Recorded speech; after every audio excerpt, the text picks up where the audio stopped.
Welcome back to AM Northwest. You know, fall is a great time to curl up with a good book. Here to share her current favorites, we welcome back publisher and New York Times best-selling author Anna David. How you doing, Anna?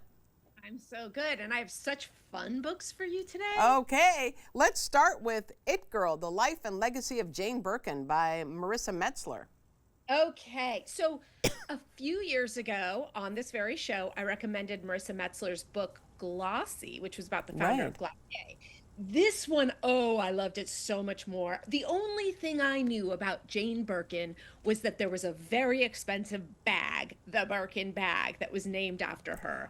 I really had no idea who she was. This is riveting. It is all about, she's this glamorous woman who moves, British, who moves to Paris, meets Serge Gainsbourg. I barely knew who that was, but anyway, they get married, they have children, they make music, and then she really just became this muse. And the truth is, she didn't like that she was best known for this glamorous bag. Do you know these Birkin bags? I've heard of the Birkin bag. I couldn't tell you if I saw one, though. I know, me neither. I can tell you that they are about $30,000. No! Who would buy a bag that expensive? And if you get one, you have to keep it practically in a cave because it depreciates in value once used. Oh my gosh. Yeah, that's crazy. Okay, here's one you say that you didn't want to love this. Gwyneth by Amy Odell. Oh my God. I didn't even want to read it because I just thought, oh, this will be like reading a 300-page Us Weekly magazine, which, by the way, does sound kind of fun. Yeah. But I could not put it down. Amy Odell wrote the New York Times best-selling book about Anna Wintour. Yeah. And this is so well reported. And you know, the thing Gwyneth is best known for, in addition to being an actress and the founder of the company Goop, is kind of putting her foot in her mouth and being very out of touch with reality. Well, this book shows how, because she just comes from such privilege and she was so adored by her father that she really has no idea how the rest of us are living. Nevertheless, it's a really compelling book. It shows that she's a very savvy operator. She's not someone who just got lucky. And I don't know, it was just really fun brain candy. You know, I would have to say that I would not be one to read it either, because I do feel like she comes from a life of privilege, and what can we learn from that? I'm not sure. But now that you say this, I'm thinking, well, maybe I would want to read this. I wouldn't say I learned anything, but I enjoyed myself. Okay, that's the most important thing. Yeah.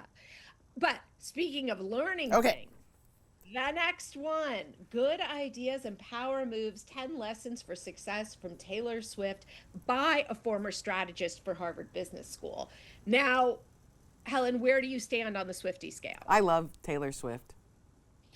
I'm obsessed. I would say that my Swiftiness, I mean, I am counting the days till October 3rd. You realize it's only a few anyway. So I thought, I'm someone who spends a few hours a day probably thinking about Taylor Swift because that's all I listen to. And and you think I'm kidding. I am not. But there were things in this book that had never occurred to me. So basically it breaks down why she's such an amazing businesswoman, because I admire her acumen as much as I admire her music. And so the 10 lessons are things like, have your followers have a community and a language where you are not necessary. Because like she went away for years after the Kanye Kim battle. And if you don't know what that is, go look it up. Yeah.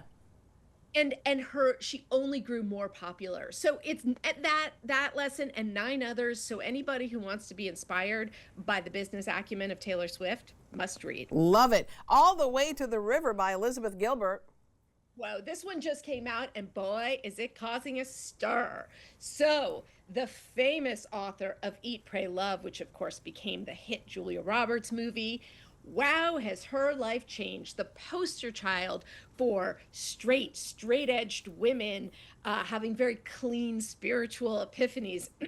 Well, now she writes about falling in love with her female best friend, leaving her husband, the best friend / lover dying, them descending into addiction. It is messy.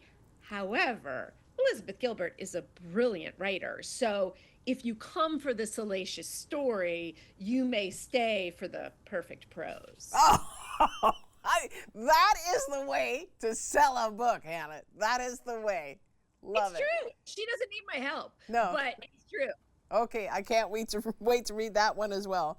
We'll put the list on our website at k2.com. Thank you so much, Anna. Great to see you. Great to see you. Thank you.